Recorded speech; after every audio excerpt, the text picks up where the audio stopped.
There is something to say about Central Texas with the less formal approach. Gardens, I think, is a lot more interesting because you really do experience how they adapt to weather.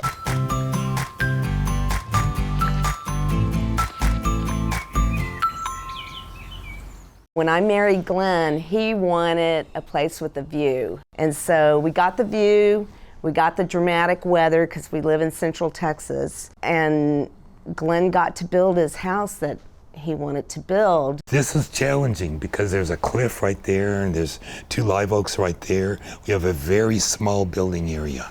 So this house is sort of shoehorned in. The pandemic hit and he created this structure to the yard. I built the boardwalk and I put the pond in. The digging of the pond became a free gym membership because all the neighbors would come and dig. It was a big hole to dig. What's the diameter of the pond? Oh, it's 7 feet by a little over 2 feet deep.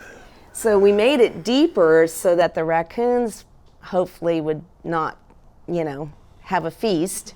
But we had no idea the ecosystem that would just appear out of nowhere, where we've had frog choruses doing their mating calls, and we've had leopard frogs. And I even did some design work for planting beds and areas for sculpture and a place for some grass for the dog to sleep. But I realized that what I was doing was architectural and rectangular and geometric, rather. I started worrying it wasn't going to be Lori's yard. And I wanted it to be a Lori and Glenn yard, not just a Glenn's yard. Barton Creek's our backyard, and so I think we both love nature and love the creek so much that we wanted to feel more like that instead of like a sculptured formal yard. So that's where we found Leah, who works really organically. When Leah came on board, she noticed that we have water that's diverted from the back of the house that goes beneath the house,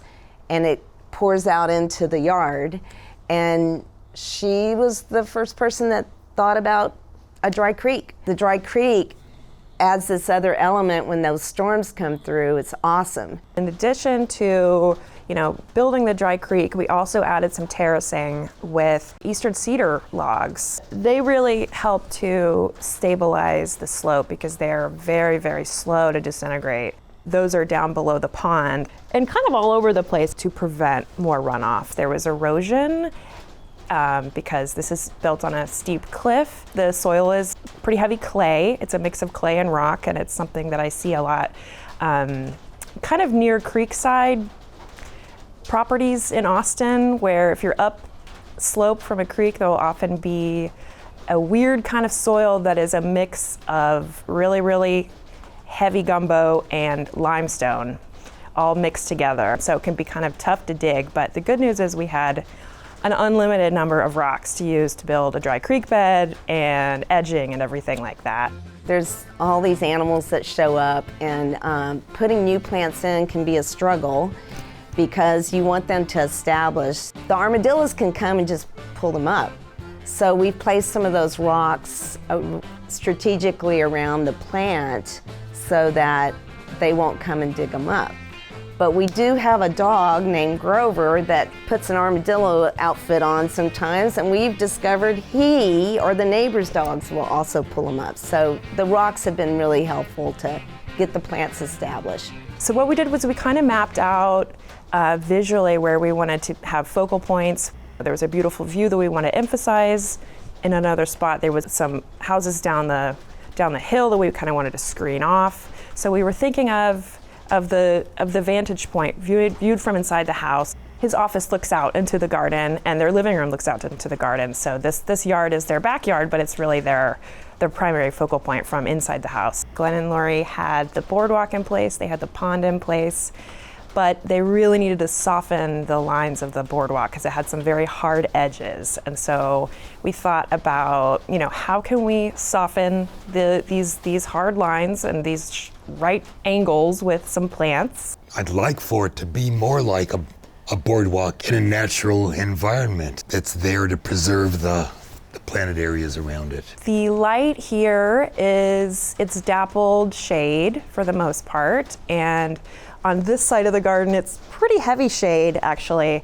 And so we just incorporated a bunch of plants that can handle some clay soil and also that can handle the dappled shade, which is so many native plants here.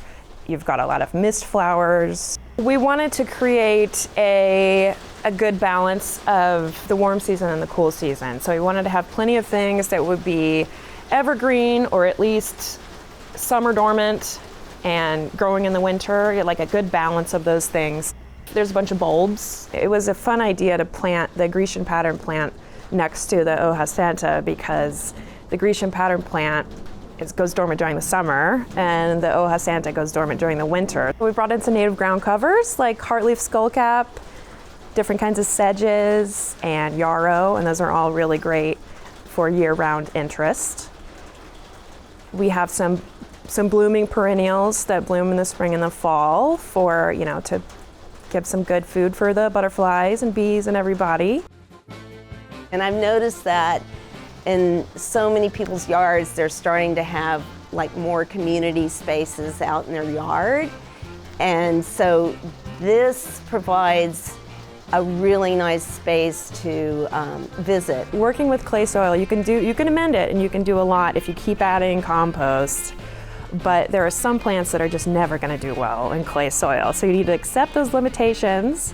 And so certain things like blackfoot daisies, four-nerve daisies, rosemary, lavender are just not going to do well in the ground here. So if you want those, maybe put them in a pot. But it's surprising how many of the native plants that we have really just do fine in the clay soil. I feel like mountain laurels are such a beautiful, tree plant for this area, and I always love watching the seeds, how they transform. And so I started collecting mountain laurel seeds. It's fun, placing those seeds in something that's different, a different kind of vessel, where that color shows up. The teapot was my idea. The teapot drips into the bird bath. It looks like it's dripping on its own, like a magic teapot. It's sort of a fun personality profile because people walk up here and they'll look at it. Every now and then somebody will go, well, how do you get up there to refill it? It goes back to a hose spigot that's turned down really low. This is at least the third house in a row I've had an outdoor shower. They're really a pleasure to use. I love being out there to watch the moon rise. And we have little frogs that'll serenade at night. Cliff chirping frogs. Yeah, the canyon wrens just love scaling that limestone that's behind the house. And I've seen generations of wrens where they're just teaching their little babies to fly around. The staghorn ferns, I think they're living sculpture. I think of myself as an art collector with them. The first one I saw was in a, public botanical gardens years and years ago, and I just thought it was the most beautiful thing. Really, you need a greenhouse. They've got to be protected in the winter. They need a fair amount of light. A lot of the easier varieties you could grow outside, but you got to deal with it in the winter. In my case, I had the retaining wall there, which was required to hold the cliff back. And so originally it was a screen porch. And then I realized I could put up plastic panels, and I realized this really is a greenhouse. There's another thing about two artists coming from different perspectives in our homestead. And so we kind of merged some of the collections that I do and his structure that he provides. It's kind of fun.